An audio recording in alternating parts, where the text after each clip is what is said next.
Apakah Anda pernah berpikir bahwa potong roti bisa menyeret sebuah toko ke dalam perdebatan hukum?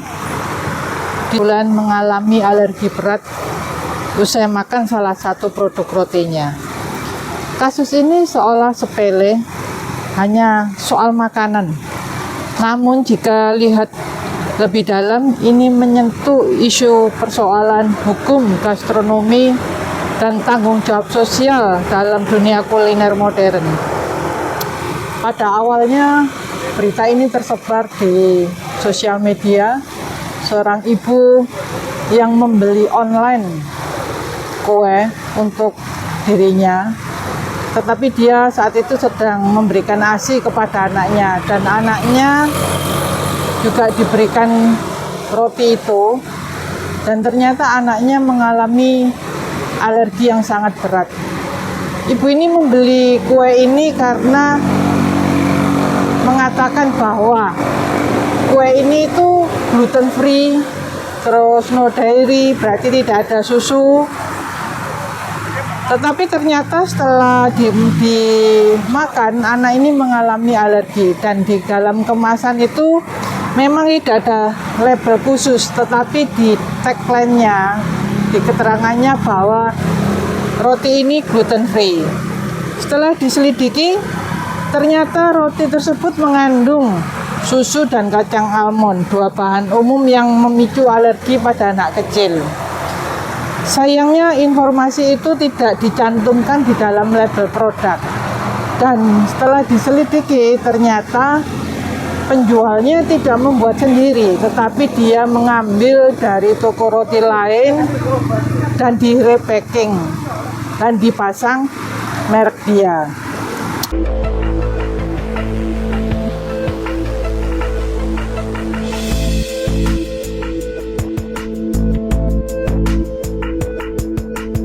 Pertanyaannya, apakah ini sekedar kelalaian atau sebuah pelanggaran hukum yang bisa dipertanggungjawabkan secara yuridis? Dalam dunia kuliner, ada cabang hukum yang jarang dibicarakan, yaitu hukum gastronomi. Hukum ini tidak hanya mengatur bagaimana makanan diproduksi dan dijual, tetapi juga bagaimana makanan dipahami sebagai bagian dari budaya, kesehatan, dan tanggung jawab sosial. Di Indonesia, landasan hukumnya tersebar dalam berbagai peraturan. Pertama, Undang-Undang Nomor 18 Tahun 2012 tentang Pangan. Undang-Undang Nomor 8 Tahun 1999 tentang Perlindungan Konsumen. Dan Peraturan BP POM Nomor 31 Tahun 2018 tentang label pangan olahan. Semua itu mewajibkan pelaku usaha kuliner untuk menjamin keamanan pangan, menyertakan label pangan dan peringatan alergen, memberikan informasi yang benar dan tidak menyesatkan. Dalam konteks Back and Green, kelalaian menyantumkan label bahan berarti melanggar pasal 97 Undang-Undang Pangan dan pasal 4 huruf C Undang-Undang Perlindungan Konsumen, yang secara tegas menyebut konsumen berhak atas informasi yang benar dan jelas mengenai kondisi barang dan jasa. Perspektif etik gastronomi. Namun hukum gastronomi tidak berhenti di aturan tertulis. Ada nilai-nilai etis yang menjadi jantungnya, seperti food honesty, food safety, dan food ethic. Dalam etika gastronomi, makanan bukan hanya soal komoditas. Ia adalah ekspresi budaya, bagian dari identitas dan tanggung jawab moral kepada konsumen. Karena itu, pelaku usaha kuliner tidak boleh hanya berpikir soal laba. Mereka harus berpikir apakah produk ini aman untuk semua orang. Apakah ada kelompok rentan seperti anak-anak yang perlu dilindungi. Dalam kasus Back and Green, etik ini dilanggar. Mereka gagal memenuhi prinsip transparansi bahan pangan, padahal konsumen berhak mengetahui apa yang mereka makan. Perspektif hukum, strict liability. Dari sisi hukum positif, kasus ini termasuk ke dalam strict liability atau tanggung jawab mutlak. Artinya, pelaku usaha tetap bertanggung jawab meskipun tidak ada unsur kesengajaan. Pasal 19 ayat 1 Undang-Undang Perlindungan Konsumen menyebutkan, pelaku usaha bertanggung jawab memberikan ganti rugi atas kerusakan, pencemaran, dan kerugian konsumen akibat mengkonsumsi barang yang dihasilkan. Artinya, Big and Green bertanggung jawab memberikan ganti rugi atau permintaan maaf secara publik, serta memastikan sistem produksinya diperbaiki agar tidak terulang kembali. Tetapi pada kenyataannya sampai viral, pemilik Big and Green tidak bertanggung jawab atau tidak menunjukkan etikat untuk meminta maaf ataupun ganti rugi. Perspektif jurisprudence. Mari kita lihat dari filsafat hukum atau jurisprudence. Ada beberapa teori hukum yang bisa kita gunakan untuk membaca kasus ini. Analytical jurisprudence.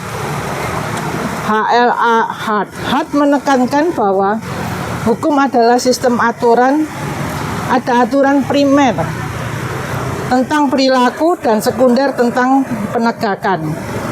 Big and Green melanggar aturan primer kewajiban label bahan, artinya sistem hukum sudah ada tetapi pelaku belum patuh sadar hukum. Sociological jurisprudence, Rosebaum. Rosebaum berkata, hukum adalah alat rekayasa sosial. Artinya, penegakan hukum pada kasus bukan sekedar menghukum, tetapi mendidik masyarakat dan pelaku usaha untuk membangun budaya kuliner yang lebih aman dan bertanggung jawab. Natural law, Thomas Aquinas Lone Fuller. Dari sisi hukum alam, hukum harus selaras dengan moral. Menjual makanan tanpa memperingatkan resiko alergi berarti melanggar moral dasar kemanusiaan, tidak mencelakai orang lain. Legal realism, pendekatan realis, melihat hukum dari akibat sosialnya. Kasus Big and Green bukan sekedar soal satu anak yang alergi, tetapi juga soal kepercayaan publik terhadap industri kuliner lokal. Utilitarianism, Jeremy Bentham. Dari sisi utilitarian, menegakkan hukum terhadap Big and Green harus membawa manfaat sosial terbesar, mencegah kerugian yang lebih besar bagi masyarakat luar. Dampak sosial dan citra gastronomi. Kasus ini memberikan penjelasan pelajaran penting bagi dunia kuliner Indonesia. Dalam era kreatif, ekonomi kreatif, citra gastronomi lokal seperti roti artisan di Surabaya adalah bagian dari reputasi bangsa. Satu kasus kuliner dapat merusak kepercayaan konsumen, citra daerah, dan bahkan pariwisata kuliner. Oleh karena itu, penegakan hukum harus seimbang, tegas dalam perlindungan konsumen, tetapi juga mendidik dan membina pelaku usaha. Dari sepotong roti, kita belajar bahwa kuliner bukan hanya rasa, tetapi juga urusan tanggung jawab moral dan hukum. Kasus Big and Green menjadi pengingat bagi semua pelaku usaha kuliner bahwa transportasi bahan, keamanan bahan, kejujuran kepada konsumen bukan pilihan, tetapi kewajiban hukum dan etik. Dan bagi masyarakat, ini juga pengingat untuk selalu memperhatikan label, bertanya, dan memahami hak kita sebagai konsumen.